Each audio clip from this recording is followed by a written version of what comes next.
bạn ở trong video này màu bằng hai vì hai vì Facebook Facebook dương miềnประมาณ dương miền ประมาณ ประเภท dương chẳng làm rất sẵn dương pra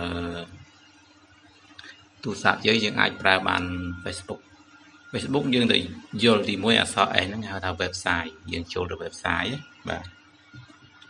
สำหรับយើងអាប់ឡូតរូបភាពវីដេអូផ្សេងមក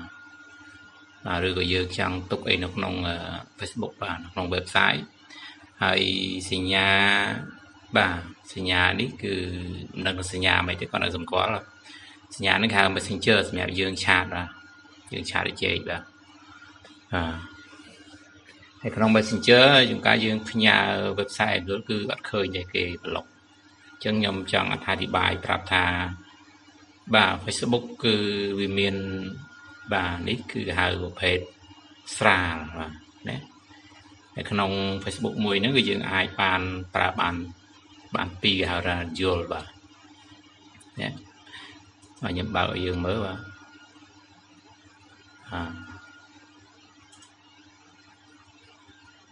ាទនេះ Messenger បាទ Messenger ស្រាលបាទចឹងខ្ញុំអត់ទាន់បំពេញទេបាទយើងអាច continue ខ្ញុំមក continue វិញមើលប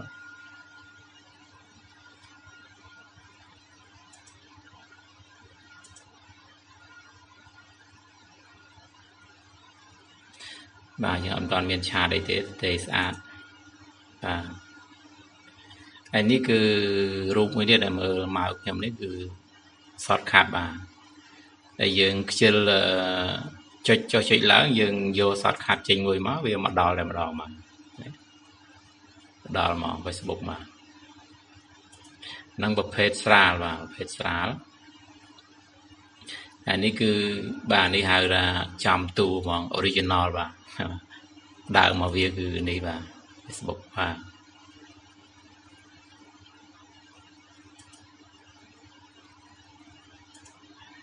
ហើយនេះគឺ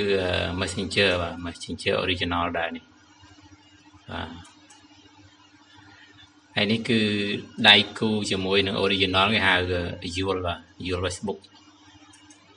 តែអាចប្រើបានមួយទៀតបាទខ្ចីគ្នាយកប្រើបានណានេះ Messenger យល់ដែរយើងខ្ចីខាងនោះយកប្រើដែរបាទអញ្ចឹង Facebook ហ្នឹងយើងអាចមាន3ឬក៏4បានបាទស្រេចចិត្តយើងបាទអញ្ចឹងនៅស្រាលនេះនៅមានមួយទៀតគេហៅយល់ដែរបាទយើងអាចបង្កើតដល់4ក៏បានដែរសំណុកដែលយើងធ្វើការមិនក៏ធ្វើទៅសម្រាប់យើងលេងសម្រាប់ business សម្រាប់ប្រើ page សម្រាប់ស្អីផ្សេងមកស្រេចទៅយើងបាទគេដឹងថាយើងនឹងចូលចិត្តប្រើច្រើនអញ្ចឹងបានក្រុមហ៊ុនគេបង្កើតបាទគេបង្កើតច្រើនឲ្យយើងសប្បាយនឹងប្រើបាទតែបើយើងចេះប្រើត្រូវតាក់ទងនឹងការលក់ដូរ business អីផ្សាយពាណិជ្ជកម្មអីអាហ្នឹងគឺមិនខកអំណរទេតែបើយើងអត់មានអីសោះបើគ្រាន់តែកំដរអបសុកអាហ្នឹងរឿងមួយផ្សេងទៅបាទមកបានមកកំដរបាទចាអញ្ចឹងខ្ញុំបង្ហាញមានតែ3ចំណុចហ្នឹងទេបាទគឺ Facebook original Facebook live នេះហើយ Facebook យល់ណាអញ្ចឹងយល់ហ្នឹងមានយល់ហ្នឹងសេអស DUAL បាទកបទីបើកុំប្រកាន់រឿងនេះភាសាមិនសូវប្រសពបាទ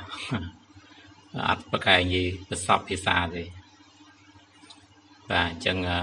ខ្ញុំមានច្បល់ប៉ុណ្ណឹងបើចំណាប់អារម្មណ៍រឿងចម្ងល់អីផ្សេងបាទសូមជួយ comment ឬក៏ចុច subscribe និងសញ្ញាកណ្ដឹងបាទសូមអរគុណ